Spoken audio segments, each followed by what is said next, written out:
Hello friends, मैं आनंद sir अपने video में आपका हार्दिक स्वागत करता हूं। लास्ट दो वीडियो में हमने पार्ट 2 व्यवहारों की दोहरी असर और खातों के प्रकार में अलग अलग टॉपिकों को सीखा था।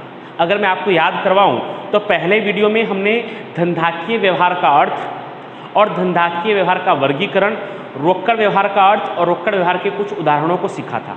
दूसरे वीडियो में हमने उधार व्यवहार और अन्य विशिष्ट व्यवहार का अर्थ और उसके उदाहरणों को समझा था। और आज हमारा व्यवहारों से जुड़ा हुआ एक खास टॉपिक है हिसाबी व्यवहारों को पहचानने का आसान तरीका। कैसे हम आसान तरीके से सभी हिसाबी व्यवहारों को पहचान सकते हैं, ये हमारा आज का टॉपिक है। और ये जो तरीका मैं आज आपको बता रहा हूँ ये बुक से थोड़ा हटकर है, कुछ आसान तरीका है जिससे आप आसानी से किसी भी व्यवहार को पढ़कर उस तरीकों को सीख सकते हैं। लेकिन रोज की तरह ही हम अपने वीडियो की शुरुआत एक मोटिवेशनल सुविचार के साथ करेंगे, तो ध्यान से सुनिएगा, आपके जीवन में भी कुछ छाप छोड़ सकता है वो। जिंदगी में काम करो कुछ ऐसा कि पहचान बन जाए, जिंदगी में काम करो कुछ ऐसा कि पहचान बन जाए, चलो तो निशान बन जाए। अरे जिंदगी तो हर कोई काट लेता है, आप कुछ ऐसा काम करो कि मिसाल बन जाओ। अरे जिंदगी तो हर कोई काट लेता है, लेकिन आप काम करो कुछ ऐसा कि लोगों के लिए मिसाल बन जाओ। तो अच्छे से अच्छा काम करते रहिए, आपको भगवान सद्बुद्धि दे। Best of luck. चलिए आज हम अपना टॉपिक शुरू करते हैं, हिसाबी व्यवहारों को पहचानने का आसान तरीका। कैसे हम प्रश्न को पढ़कर आसानी से सभी व्यवहारों को, यानी रोकड़ व्यवहार, उधार व्यवहार, अन्य विशिष्ट व्यवहार और बिन आर्थिक व्यवहार को पहचान सकते हैं, इस टॉपिक को सीखते हैं। जहाँ तक रही बात आंतरिक व्यवहार और बाह्य व्यवहार का, तो उसका प्रश्न में कोई उल्लेख नहीं है, इसलिए उसे हम थियरी तक ही सीमित रखेंगे। तो शुरू करते हैं। टॉपिक है हमारा हिसाबी व्यवहारों को पहचानने का आसान तरीका। सबसे पहला, जब व्यवहार में रोकड़ नगद शब्द का उल्लेख हो तो रोकड़ व्यवहार। जब किसी व्यवहार में रोकड़ या नगद शब्द का उल्लेख हो तब वो कैसा व्यवहार कहलाएगा? रोकड़ व्यवहार कहलाएगा। जैसे 10,000 का माल रोकड़ खरीदा, या 5,000 का माल महेश भाई के पास से रोकड़ खरीदा, 4,000 का माल विष्णु भाई को रोकड़ बेचा या नगद बेचा, ऐसा कोई उल्लेख होगा तो हमें समझना है कि वो रोकड़ व्यवहार है। जब व्यवहार में रोकड़ या नगद दोनों एक ही वर्ड है, लेकिन कभी रोकड़ लिखा होता है, कभी नगद लिखा होता है, तो जब व्यवहार में रोकड़ या नगद शब्द का उल्लेख हो तो हम समझ जाएंगे कि कौन सा व्यवहार है? रोकड़ व्यवहार। दूसरा है जब व्यवहार में सिर्फ नाम का उल्लेख हो। ध्यान रख दीजिएगा, जब व्यवहार में सिर्फ नाम का उल्लेख हो तो वो उधार व्यवहार कहलाएगा। और यहाँ नाम यानी दोनों नाम, प्राकृतिक नाम और कृत्रिम नाम। अब आप सोचेंगे प्राकृतिक नाम और कृत्रिम नाम क्या है, तो आगे तो हम सीखने ही वाले हैं। फिर भी नाम का मतलब कि सिर्फ व्यक्ति का ही नाम नहीं, किसी दुकान का, किसी संस्था का, किसी का भी नाम होगा, लेकिन सिर्फ और सिर्फ क्या होना चाहिए? नाम होना चाहिए। नाम के साथ फिर रोकड़ और नगद नहीं होना चाहिए, सिर्फ नाम का उल्लेख हो तो कौन सा व्यवहार? उधार व्यवहार। जैसे 5,000 का माल महेश भाई को बेचा, तो यहाँ महेश भाई क्या है? नाम है। 15,000 का फर्नीचर जय अंबे फर्नीचर मार्ट में से खरीदा, तो जय अंबे फर्नीचर मार्ट ये क्या है? दुकान का नाम है।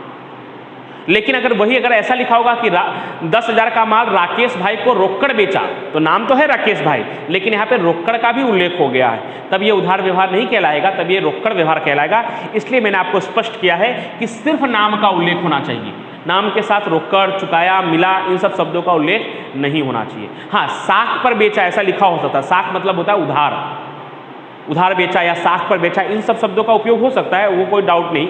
लेकिन रोकड़, नगद, चुकाया, मिला, भरा, इन सब शब्दों का उपयोग नहीं होना चाहिए, सिर्फ नाम का उल्लेख होना चाहिए। जैसे कि 5,000 का माल महेश भाई को बेचा, 4,000 का माल राकेश भाई से खरीदा, 15,000 का फर्नीचर जय अंबे फर्नीचर मार्ट से खरीदा, 3,000 का यंत्र विष्णु भाई को बेचा, ऐसा होना चाहिए। तो हम क्या समझ जाएंगे कि उधार व्यवहार। ऐसे भी उससे भी आसान तरीका यह है कि आप उधार व्यवहार को याद कर लीजिए, तो लगभग बाकी जो 3 व्हाइट कलर के चौक से मैंने लिखा है वो रोकड़ व्यवहार का लिखा है, येलो कलर के जो चौक से लिखा है मैंने उधार व्यवहार का, और नीचे एक बिन आर्थिक व्यवहार का लिखा है। चलिए तीसरा देखते हैं, जब व्यवहार में नाम और रोकड़ दोनों का ही उल्लेख ना हो तो भी वो कौन सा व्यवहार कहलाएगा? रोकड़ व्यवहार ही कहलाएगा। नाम का भी उल्लेख ना हो और रोकड़ का भी उल्लेख ना हो तो भी वो कौन सा व्यवहार कहलाएगा? रोकड़ व्यवहार कहलाएगा। जैसे एग्जाम्पल, 10,000 का माल खरीदा, 10,000 का माल खरीदा, किससे खरीदा? तो कोई उल्लेख नहीं है। कैसे खरीदा? रोकड़, वो भी कोई उल्लेख नहीं है, तो भी वो कौन सा व्यवहार माना जाएगा? रोकड़ व्यवहार ही माना जाएगा। ठीक है। उसके बाद चौथा, जब व्यवहार में चुकाया, भरा, मिला इन सब शब्दों का उल्लेख हो तो भी वो कौन सा व्यवहार होगा? रोककर व्यवहार होगा। रोककर के लिए जरूरी नहीं कि रोककर लिखा ही हो, इन सब शब्दों का उपयोग होगा तो भी वो रोककर व्यवहार कहलाएगा। जैसे बिजली बिल के 400 चुकाए, कमीशन का 1000 मिला, फीस के 2000 भरे, तो इस तरह से इन सब शब्दों का अगर उल्लेख हो तो भी वो चेक से चुकाया, अगर चेक से चुकाया ऐसा भी लिखा है तो भी वो कौन सा व्यवहार कहलाएगा? रोककर व्यवहार ही कहलाएगा। यानी व्यवहार में चुकाया, भरा, मिला इन सब शब्दों का उल्लेख हो तो कौन सा व्यवहार कहलाएगा? रोककर व्यवहार। 5वां नंबर, जब व्यवहार में आग से गया माल, दान में दिया माल, चोरी हुआ माल, नमूने में दिया माल या विज्ञापन के रूप में दिया माल, नमूने में देना मतलब वही हुआ कि हम अपना एडवर्टाइजमेंट करने के लिए दे रहे हैं, इन सब शब्दों का उल्लेख हो तो उसे हम अन्य विशिष्ट व्यवहार कहेंगे। जब व्यवहार में आग से जल गया माल, चोरी हो गया माल, दान में दिया माल या धर्मादा में दिया माल, नमूने के रूप में बांटा माल, इन सब शब्दों का उल्लेख हो तो उसे हम अन्य विशिष्ट व्यवहार कहेंगे। प्रश्न कुछ ऐसा होगा कि आपको 8 या 10 व्यवहार दिया होगा, अभी हम अगले वीडियो में प्रश्न भी देखेंगे, तो 8-10 व्यवहार दिया होगा, ऊपर लिखा होगा कि निम्नलिखित व्यवहारों को निश्चित कीजिए कि ये व्यवहार रोककर है या उधार है या अन्य विशिष्ट व्यवहार है, या तो निम्नलिखित व्यवहारों का वर्गीकरण कीजिए। तो उस समय आपको व्यवहार के नीचे लिखना होगा कि ये रोककर व्यवहार है, कि उधार व्यवहार है या अन्य विशिष्ट व्यवहार है।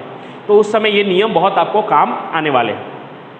छठा और आखिरी नियम है कि जब व्यवहार में मुफ्त में मिला माल, मुफ्त में दिया होगा तब तो वो क्या है? अन्य विशिष्ट व्यवहार है, क्योंकि उसका आर्थिक मूल्य है, क्योंकि हमारा पैसा तो लगा हुआ है। लेकिन अगर मुफ्त में हमें मिला होगा तो हमारा कोई पैसा लगा नहीं है, ना हमें देना है, ना हमें कोई पैसा हमारा लगा नहीं है उसके अंदर, हमें फ्री में मिला हुआ है। भेंट में दिया, अगर हमने किसी को भेंट में दिया होगा या भेंट मिला होगा। निश्चय किया, किसी को कुछ देने का सोच रहे हैं। ऑर्डर दिया या ऑर्डर मिला, ऑर्डर दिया या ऑर्डर मिला भी लिखा होगा तो भी इन सब शब्दों का उपयोग हो तब वो बिना आर्थिक व्यवहार होगा। फिर आपके मन में एक प्रश्न आएगा कि सर बिना आर्थिक व्यवहारों का तो लेखा ही नहीं होता, फिर उसके बारे में हम क्यों पढ़ रहे हैं? लेकिन हमें पहचानना तो आना चाहिए ना। अगर हम पहचान ही नहीं पाएंगे कि ये बिना आर्थिक व्यवहार है तो हमें कैसे मालूम कि इसका लेखा करना और नहीं करना है? इसलिए व्यवहार पहचानने के नियम में बिना आर्थिक व्यवहार के बारे में भी है कि अगर ऑर्डर दिया, मुफ्त नमूने के रूप में मिला, बांटा नहीं, ध्यान रखिएगा, मिला, निश्चय किया, ऑर्डर दिया या ऑर्डर मिला, ऐसे शब्दों का उपयोग हो तो उसे हम बिना आर्थिक व्यवहार कहते हैं। चलिए एक बार फिर से नज़र डालते हैं और फिर अगले वीडियो में हम इसके सवाल को देखेंगे। बहुत ही आसान, बहुत ही इंटरेस्टिंग लगेगा आपको। तो सबसे पहले रोकड़ व्यवहार का बात करें तो रोकड़ व्यवहार के पहचानने के 3 तरीके हैं, एक पहला, तीसरा और चौथा। कि जब व्यवहार में रोकड़ या नगद शब्द का उल्लेख हो तो भी रोकड़ व्यवहार, जब व्यवहार में नाम और रोकड़ दोनों का ही उल्लेख न हो तो भी रोकड़ व्यवहार, जब व्यवहार में चुकाया, मिला, भरा, दिया, चेक से चुकाया इन सब शब्दों का उल्लेख हो तो भी रोकड़ व्यवहार। तो रोकड़ व्यवहार के 3 पहचानने के तरीके मैंने आपको बताए। उधार व्यवहार का सिर्फ एक ही तरीका है कि जब व्यवहार में सिर्फ और सिर्फ नाम का उल्लेख हो, चाहे वो नाम व्यक्ति का हो, दुकान का हो, संस्था का हो, कंपनी का हो, किसी का भी हो, लेकिन सिर्फ नाम का उल्लेख हो, नाम के साथ रोकड़, चुकाया, मिला इन सब शब्दों का उल्लेख ना हो तो वो क्या कहलाएगा? उधार व्यवहार कहलाएगा। हाँ, साख पर बेचा, साख पे खरीदा, ये सब शब्द हो सकते हैं क्योंकि साख का मतलब ही होता है उधार। उसके बाद जब व्यवहार में आग से गया माल, चोरी से गया माल, दुर्घटना से गया माल, दान में दिया माल, नमूने के रूप में दिया माल, इन सब शब्दों का उल्लेख हो तो उसे हम अन्य विशिष्ट व्यवहार कहेंगे। और अगर व्यवहार में मुफ्त में मिला, भेंट में मिला या भेंट दिया, निश्चय किया, ऑर्डर मिला या ऑर्डर दिया, इन सब शब्दों का उल्लेख हो तो उसे हम बिना आर्थिक व्यवहार कहेंगे। होमवर्क के रूप में आप इन्हीं सब व्यवहारों को अच्छी तरह से अपने नोटबुक में लिखकर उसे अच्छी तरह से याद करिएगा, जिससे अगले वीडियो में हम सवाल को आसानी तरह से सीख सके। Thank you so much.